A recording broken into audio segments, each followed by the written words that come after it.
Native Counseling Services was started because of a commitment from the President of the Indian Association and the President of the Métis Nations of Alberta.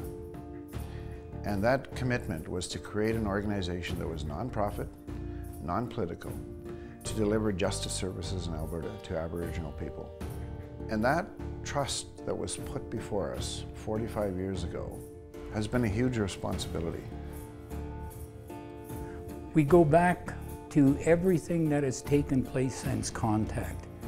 The residential school is only part of a huge problem of taking away the self-esteem of our people, taking away from them the opportunity for them and putting laws in place for them to be able to think, to work, and to be who they really are. A lot of the people who come to us, they haven't had control of their lives. They're worried about food. They're worried about where they're going to live. They're worried about couch surfing. Because they live in chaos, they've grown up in chaos, their family's grown up in chaos.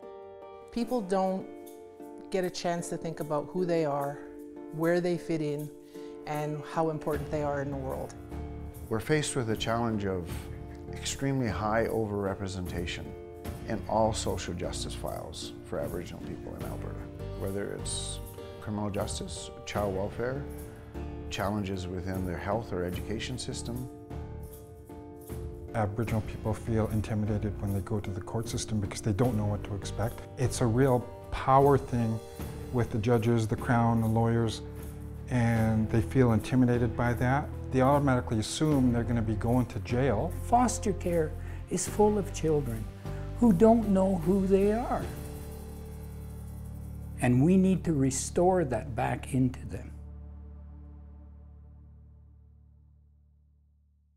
Our agency has gone through a lot of change. And part of that change was the understanding that we needed to have some clarity in who we are and what we do.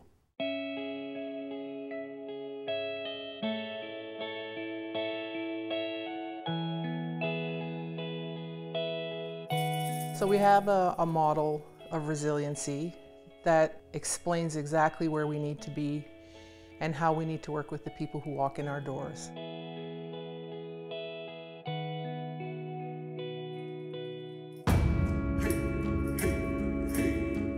A lot of work went into the development of that.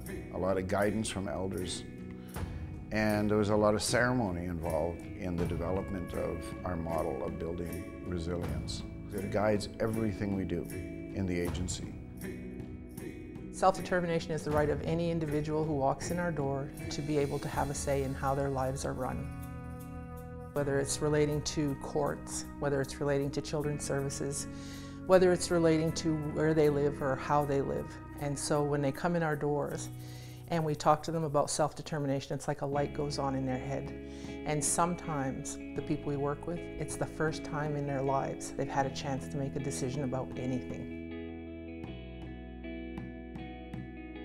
When we're working with families in a circle, what we are doing is we're working together to find solutions to the exact problems that they're facing. We can ask social services to do all these things, to partner with us in many ways.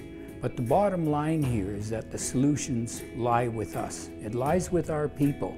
Circles are so powerful because people feel comfortable enough to say in the circle to a relative, to their husband, to their child, how much they love them, or how much they're worried about them, or how much they're scared for them. So people are able to voice thoughts and feelings that they probably never had a chance to do before.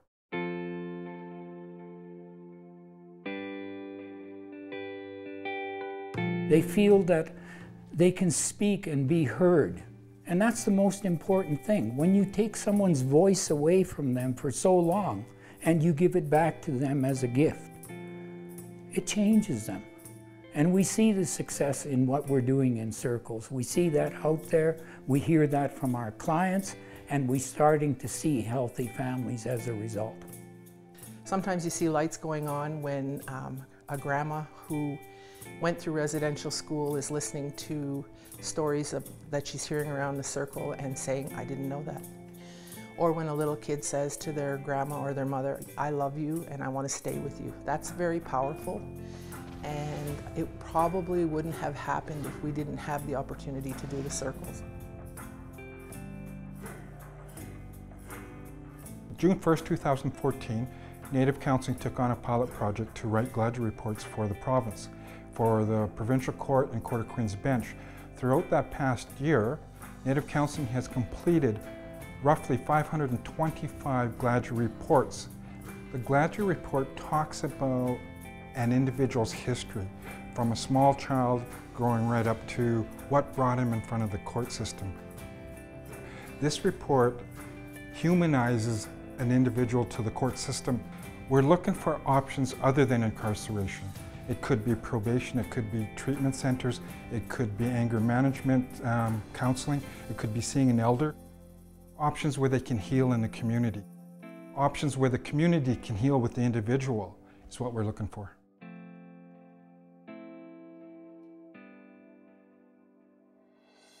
Our families are strong families. We see that. And if you look just within the last 20 years, the amazing results that we have, the reconciliation process is happening. It's happening now all around us. And we are a part of something that is growing, that is taking place in this country. We've always been about self-determination. We've always been about building relationships with our communities, our clients, our staff, the courts, the agencies we work with.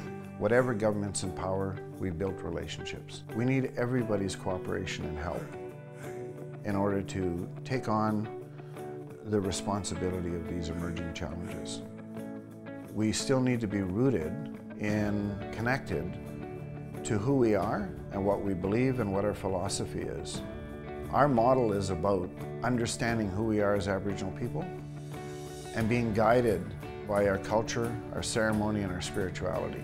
Those principles will never change.